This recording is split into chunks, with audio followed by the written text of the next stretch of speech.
So I never thought I would get involved in politics or become a community advocate when I was a kid. My first experience was in second grade in Mrs. Lewis's class. She announced at the beginning of the school year that everybody got to be class president for the week. The class president stood up in front of the room and led the Pledge of Allegiance, and then we sang a patriotic song like My Country 'Tis of Thee. And then we got to be the line leader to the lunchroom and the playground.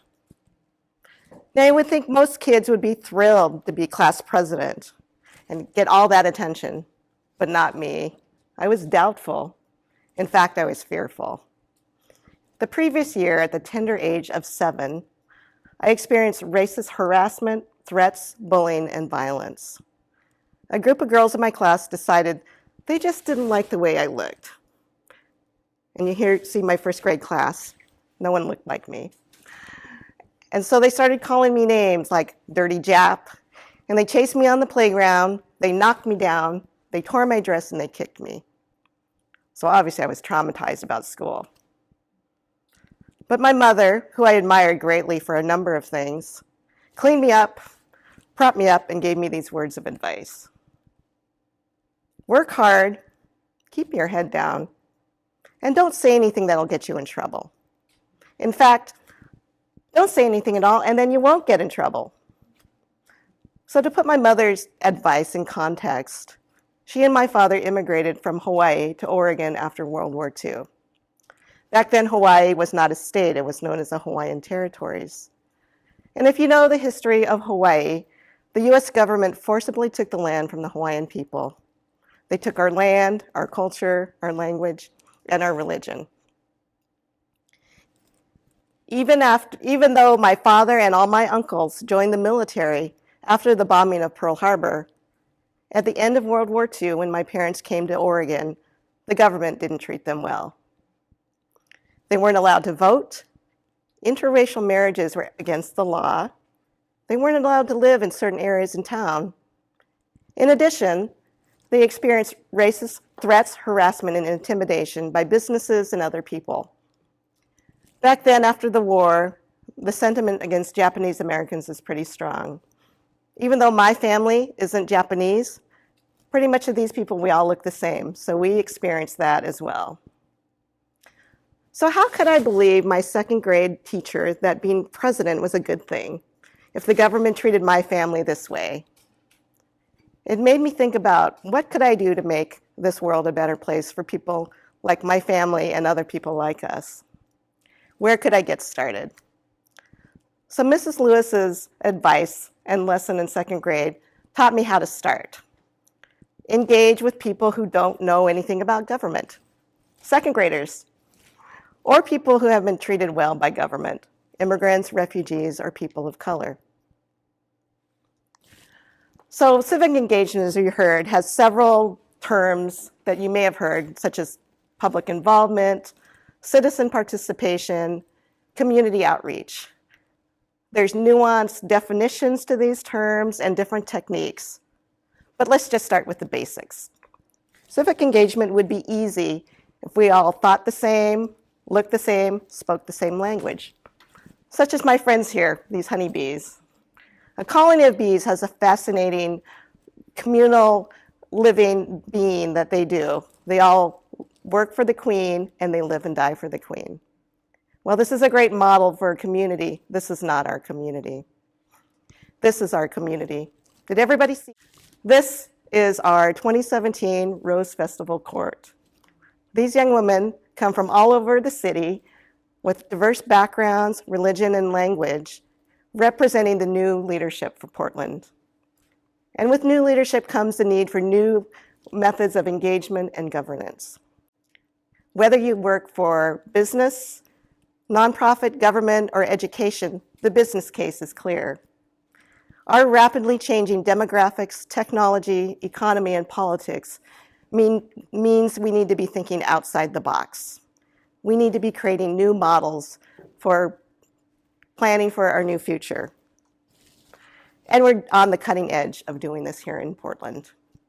Our team of MultiCultural Collaborative are developing innovative approaches for civic engagement for our communities in the future. We are working with government institutions and organizations to build capacity in their institutions to engage with community. Now you may be thinking, did I hear her right? Is she saying building capacity in our institutions? Isn't civic engagement working with underserved, underrepresented, marginalized communities? So who turned the tables here? So if you think about it, how our governments were formed, the history of government. So you see these people in the room here. Do you think these people engaged civically when they created our government? You think they talked to their wives, their daughters, their slaves? Probably not. Do they look like any of you in this room? So the model of engagement and how our systems are built on inequity. But we are working with our community partners to envision a new future for our city. And here's how we're doing it. One of our colleagues, James Rojas, works with community members to think about how they interact with the city. Oftentimes, he uses toys and random objects to help people visualize their neighborhood spaces.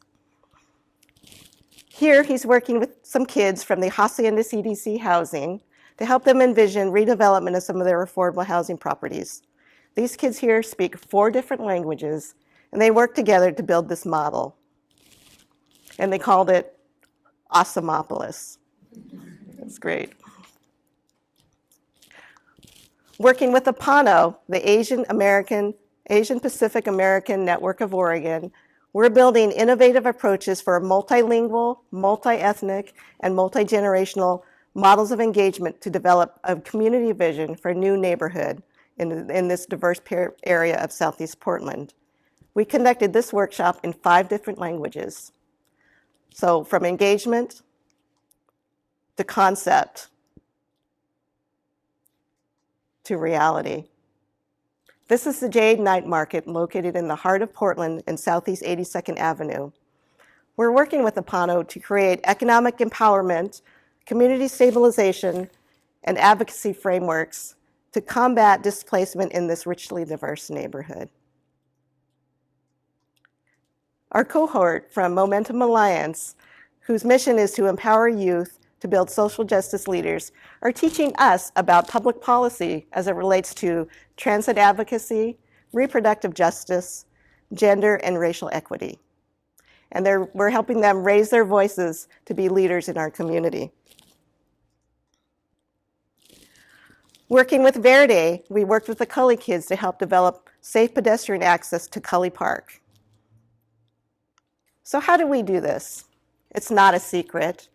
Our team of multicultural professionals have lived experience of racism, oppression, and colonization. We also bring a wide network of social justice leaders, government officials, community-based organizations, and elected officials. We build trust and relationship with all of the people in the communities that we work. We are also subject matter experts in affordable housing, public policy, urban design, and transportation. And our model of change is to work with communities to empower them to raise their voices and lead with their strength and their wisdom, and to encourage governments to share the wealth of leadership, decision-making, and public investment. So we share our best practices. We've learned a lot with the groups that we've worked with, and this is always a learning experience because it's such a diverse community that we have here in Portland. So I'm going to share with you a few of the best practices that we've learned. First one is, show up. Go to places that you normally don't go to. Go to a new restaurant that's somewhere outside your neighborhood that serves some other type of ethnic food. Better yet, come to the Jade Night Market this summer in August. Next is build relationship and trust. Volunteer in organizations at different events. Better yet, put your money where your intentions are. Donate to a candidate of color that's running for office, or many of the nonprofits, such as the Social Justice Fund, that raises money to donate to small community-based organizations. Learn and understand the systems of oppression, the history, and institutional inequities that marginalize not only our communities, but also within your organizations. You could attend a race talks at Kennedy School. How many people have attended one of those? Great. And lastly, learn to dismantle the systems that lead to these inequities. A best way to start is start with yourself or get your house in order. There are many people and resources available that will help you conduct equity assessments, strategic planning, and training. So one thing I'd like to share with you that you can take away with you right now, open your eyes to the places that you frequent every day. The grocery store, your neighborhood, your kids' school, your workplace. Are there diverse voices and leadership there? And if not, ask yourself why. What are the systems that have prevented having this diversity in your neighborhood and the places that you go? And then you can use some of the best practices that I just shared to begin your journey to build capacity to join us in building a more just and equitable future for us all. So I'd like to share that my mother's advice really stayed with me. You know, it helped me understand the struggles that she endured raising a family in a hostile environment and government. But she also helped me find my voice in the world to raise that and others to help build a more just and equitable future and not get in too much trouble.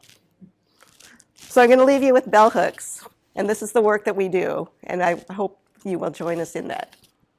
There must exist a paradigm, a practical model of social change that includes an understanding of ways to transform consciousness that are linked to transforming structures.